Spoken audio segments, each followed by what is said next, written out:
नमस्कार, मैं Pankaj Kumar, assistant professor history, DAV PG college Siwan. मैं आज आप लोगों से Mohammad bin Tughlaq theory of kingship, Mohammad bin Tughlaq का राजत्व सिद्धांत पर चर्चा करूंगा।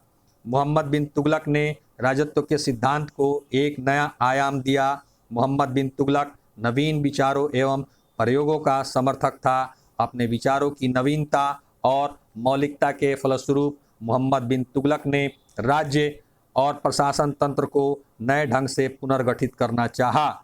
उसने प्रशासनिक नीतियों को एक नई दिशा प्रदान की। मोहम्मद बिन तुगलक के नीतियों एवं सिद्धांतों के प्रमुख तत्व हैं: पहला, निरंकुश राजतंत्र को पुनः सशक्त बनाने का प्रयास। दूसरा, अमीर वर्ग के पुनर्गठन और इसमें विविध तत्वों को प्रतिनिधित्व देने के उपाय। तीसरा, धार्मिक सहिष्णुता का आचरण। चौथा, एकीकरण के उपाय। पांचवा, आर्थिक सुधारों के प्रयास।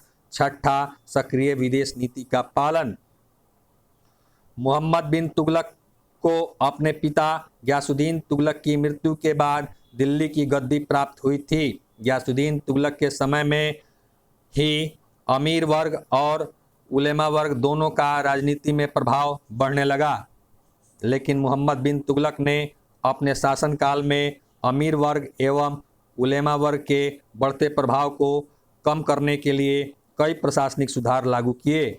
मोहम्मद बिन तुगलक एक विद्वान होने के साथ तार्किक व्यक्ति भी था। उसे शरीयत अथवा इस्लाम के धार्मिक कानून का भी ज्ञान था।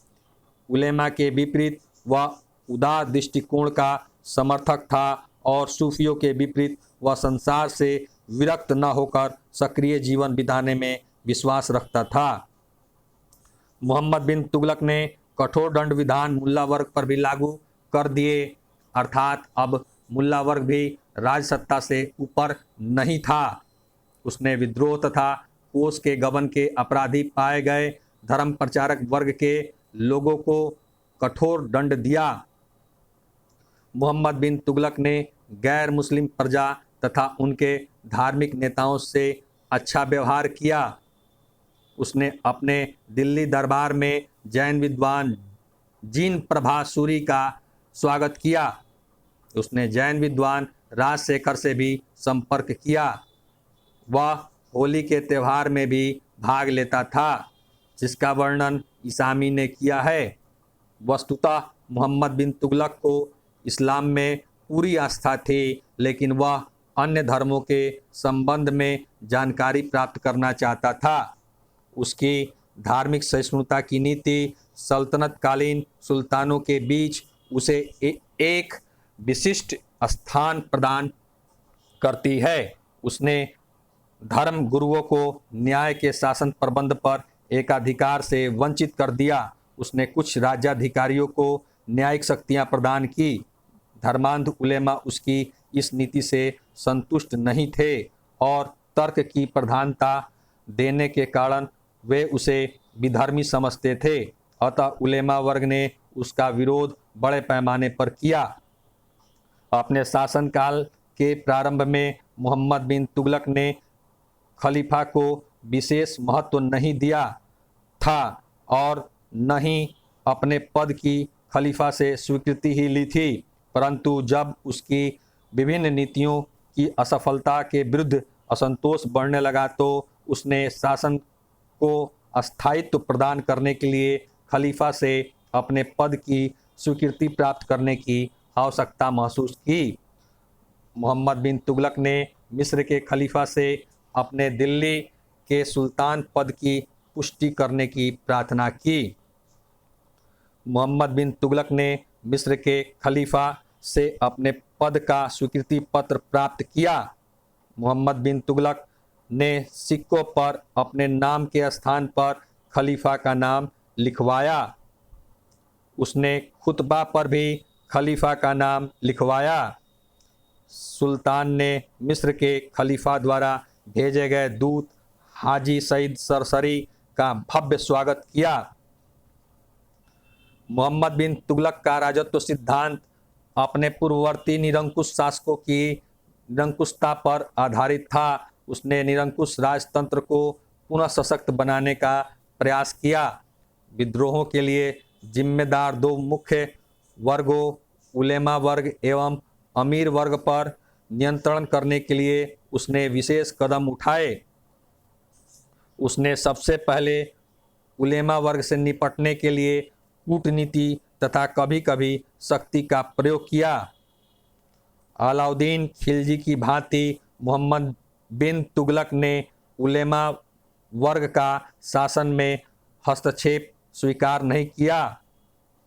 उसने न्याय विभाग पर उलेमा वर्ग का आधिपत्य को समाप्त कर दिया।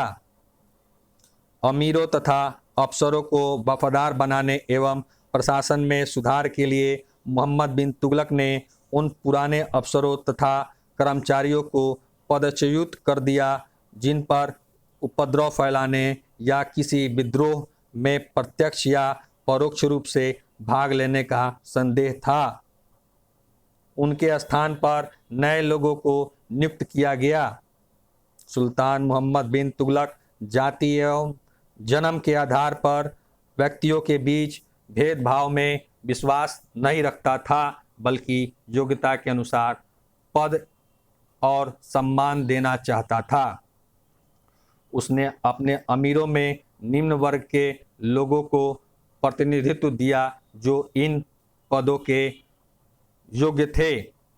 उसका यह प्रयास न सिर्फ कुलीन अमीरों के लिए असह्य था जो अपने विशेषाधिकारों के लिए एवं सुविधाओं की रक्षा के लिए तत्पर थे, बल्कि उन सभी लोगों के लिए अप्रिय था जो निम्न वर्गों के उद्धार से संतुष्ट नहीं थे। मोहम्मद बिन तुगलक ने हिंदुओं को भी बड़े पद प्रदान किए। ये सब बातें तत्कालीन परंपराओं के विरुद्ध थी और बर्नी तथा अन्य इतिहासकार इनके महत्व एवं उपयोग को समझने में असमर्थ थे। इसलिए मोहम्मद बिन तुगलक के व्यक्तित्व के संबंध में उन्होंने निराधार आलोचना की है। मोहम्मद बिन तुगलक ने राजनैतिक संकटों एवं विघटनकारी प्रवृत्तियों पर नियंत्रण प्राप्त करने के लिए समस्त भारत के राजनैतिक, प्रशासनिक एवं सांस्कृतिक एकीकरण का प्रयास किया। उसने सल्तनत के व्यापक साम्राज्य विस्तार की योजना बनाई तथा भारत से बाहर मध्य एशिया में भी साम्राज्य विस्तार का प्रयास किया। उसने आर्थिक सुधारों के तहत मुद्रा प्रणाली में सुधार करके सांकेतिक मुद्रा का प्रचलन किया तथा कृषि के संबंध में सुधार के अनेक प्रयास किए।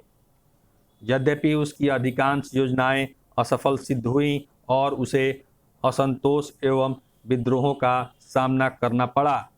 उसके समय में चीन, ईरान, इराक, ख्वारिज्म आदि के साथ राजदूतों का आदान प्रदान हुआ, जिससे सल्तनत की प्रतिष्ठा बढ़ी और विदेशों से आर्थिक एवं सांस्कृतिक संपर्क में वृद्धि हुई। धन्यवाद।